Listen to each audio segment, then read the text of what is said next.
A day in the life of a hotel staff at teacher dito sa isla ng Japan. Tara, samahan niyo ako. Nakabukod nga pala ako sa magama ko ng kwarto kapag may pasok ako sa hotel. Para hindi ko sila maiistorbo kapag gigising ako ng maaga. Part-time nga lang ang trabaho ko dito, kaya naman kapag walang pasok, alas 8 na ang gising ko. Wala kaming uniform, kaya ito, pumili na lang ako ng damit na presentable pa din. Depende nga pala sa dami ng guest ang oras ng pasok ko. Tuesday ngayon at hindi gaano karamihan ng guest. Kaya naman 9 AM pa ang start ng trabaho ko. Kadalasan maraming guest kapag araw ng weekend. At ito na nga, nakadamit na ako. Hotel staff ang may tuturing kong tawag sa trabaho ko kasi naman all around ng trabaho dito. Ngayon nga, housekeeper ako. Linis dito, linis doon. At ito nga, isi-set up ko yung amenities. Merong big at small towel, yukata, toothbrush at razor.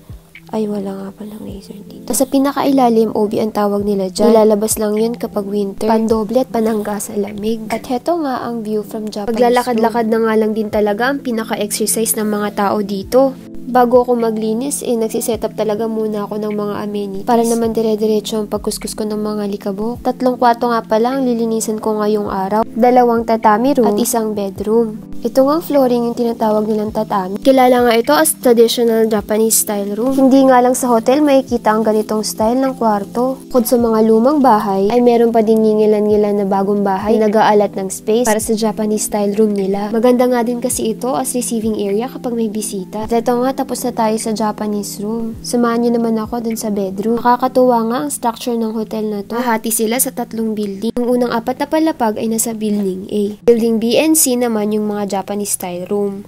15 nga ang kwarto dito sa building A. Lahat ng nandito ay bed style room. 30 rooms in total. Kaya naman kapag maraming guests, hati-hati talaga kami sa paglilinis nito. At dito talaga ako nakatoka. May kabigatan kapag dito ka naglinis. Di katulad dun sa Japanese style room, nakatoka sa magtatanggal ng kutsyon doon. Ito, 2 sheets ang kailangan ilagay. Isa para sa bedsheet at isa para sa duvet. At ito nga, nakakita ko ng maglolang naglalakad. Sobrang cute! Bigla ko tuloy na miss yung Mitsuki ko. Feeling ko magkaidaran sila. Nag-try pa nga ako mag-uhayo, kaso hindi nila ako narinig. Ang taas kasi masyado. Tapos mahina pa yata boses ko.